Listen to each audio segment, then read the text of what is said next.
L'honorable député de Québec. Oui. Monsieur le Président, dans un acte de courage, le caporal Kirkland a témoigné hier en comité parlementaire sur le syndrome post-traumatique qui l'afflige à la suite de son déploiement en Afghanistan. Il a témoigné même si on a tenté de le faire taire. Le caporal Kirkland a courageusement servi pour son pays, mais il n'a pas accès à tous les soins de santé dont il a besoin et il craint maintenant de perdre sa pension.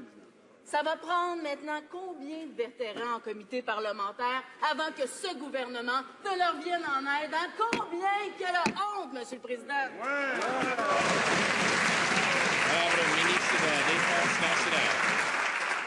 Mr. Speaker, I want to thank the member for her question, and indeed, Corporal Kirkland gave compelling and courageous testimony yesterday or this week before a parliamentary committee. He is a true Canadian hero.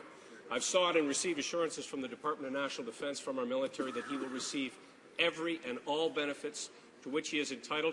I will go further and commit to him and his family that he will suffer no ramifications for his testimony. We need to hear from veterans like Corporal Kirkland, and as well, he will not suffer any consequences for coming forward. In addition to that, he will continue to serve as long as he decides to serve in the Canadian Armed Forces.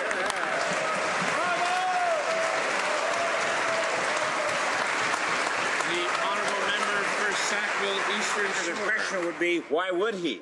The reality is, Corporal Kirkland, Mr. Speaker, served his country in Afghanistan with great courage and great valor. The unfortunate part, he came back with severe injuries. He was denied medical aids. He was told to keep quiet about his problems. He was also offered a dishonorable discharge if he came forward. The reality is, Mr. Speaker, this Prime Minister owes Mr. Kirkland and all those other veterans out there an apology for that type of treatment. And will the Minister put in writing that Mr. Kirkland will not suffer any retribution for his testimony yesterday?